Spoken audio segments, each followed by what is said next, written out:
the patriotic media. Unnao में मैं एक रेप पीड़िता के घर गई, फिर जलाकर मार डाला था। वो शायद 20-21 साल की होगी। हम सबके बच्चे हैं।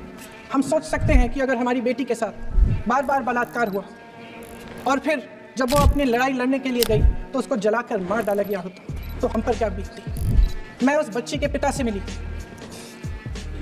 उसके खेत जलाए गए थे, उसके भाइयों को पीटा गया था, उसके पिता को बाहर से घर के बाहर घसीट कर मारा गया था। उस पिता ने मुझे बताया कि बेटी, मुझे न्याय चाहिए। मेरी बेटी अपने एफआईआर को दर्ज करने के लिए जब जिले में गई तो उसको मना किया गया। अगले जिले में जाना पड़ा उसे। वो रोज सुबह 6 बजे उठकर तैयार होकर अकेली अपने मुकदमे को लड़ने के लिए अगले जिले में ट्रेन से जाती थी। उसके पिता ने मुझे कहा कि मैंने उससे कहा, बेटी अकेली मत जाओ, छोड़ दो ये लड़ाई। लेकिन उसकी बेटी ने उसको जवाब दिया कि नहीं पिताजी, मैं अकेली जाऊंगी, मैं लड़ूंगी, ये मेरी लड़ाई है, मैं इसको लड़ूंगी। ये लड़ने की क्षमता, ये हिम्मत उस लड़की को और करोड़ों भारत की नारियों को हमारे संविधान ने दी। आगरा में मैं अरुण वाल्मीकि के घर गई। अरुण वाल्मीकि पुलिस स्टेशन में काम करता था, सफाई का काम करता था। आप सोच सकते हैं हमारी तरह उसका भी परिवार था। नई नई शादी हुई थी, 2-3 महीनों का बच्चा था। पुलिस स्टेशन में चोरी हो गई। चोरी का इल्जाम उस पर लगाया गया। उसके पूरे परिवार को उठाकर पुलिस स्टेशन में ले गए।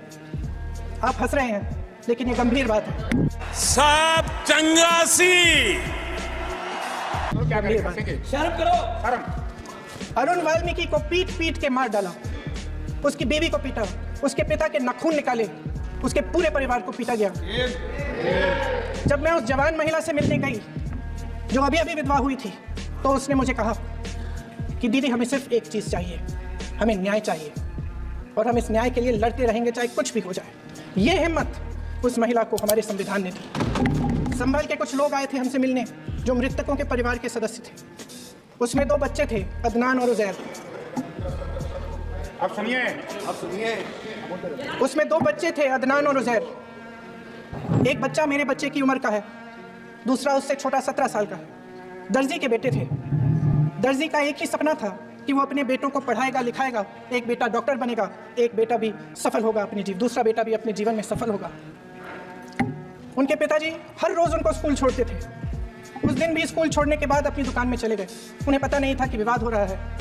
उन्होंने भीड़ देखी, घर आने की कोशिश की तो पुलिस ने गोली से मार डाला। वो 17 साल का बच्चा अदनान मुझसे कहता है, वो 17 साल का बच्चा अदनान मुझसे कहता है कि मैं बड़ा होकर डॉक्टर बन के दिखाऊंगा, मैं अपने पिता का सपना साकार करूंगा। ये सपना, ये आशा उसके दिल में हमारे संविधान ने डाली।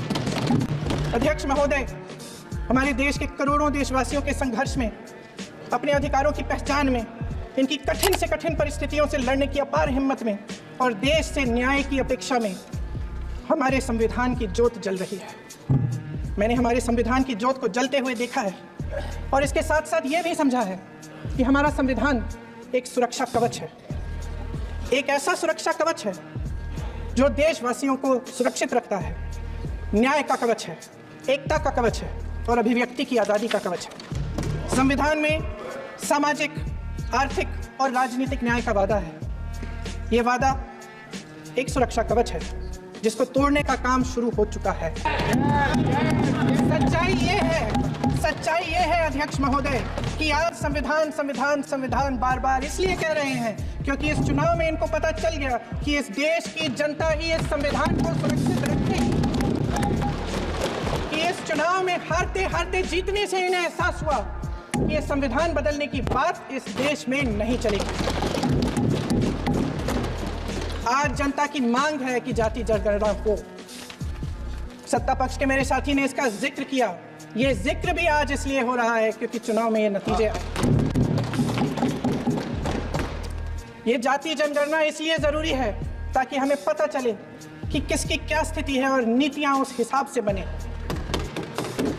इनकी गंभीरता का प्रमाण ये है कि जब चुनाव में पूरे विपक्ष ने जोरदार आवाज उठाई कि ये जाति जनगणना होनी चाहिए तो इनका जवाब देखिए।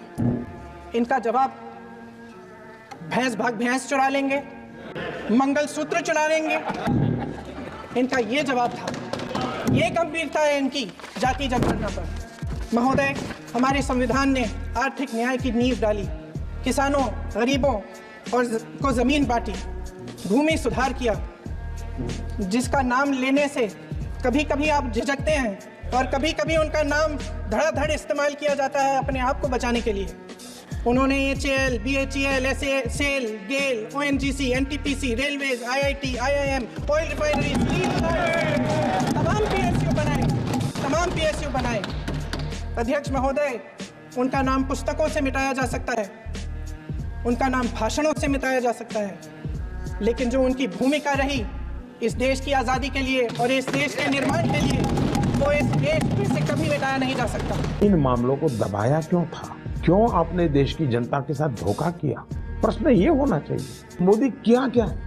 हम बस उन बातों को रोशनी में ला रहे हैं जिन्हें अंधेरे में रखे जाने की कोशिश पूरी हो चुकी है। मैं ऐसा कुछ नहीं कहूंगा, मैं कहूंगा भारत का समाज हर दिन सच से दूर होता जा रहा है और इसके लिए एक हद तक हमारा मीडिया भी जिम्मेदार है।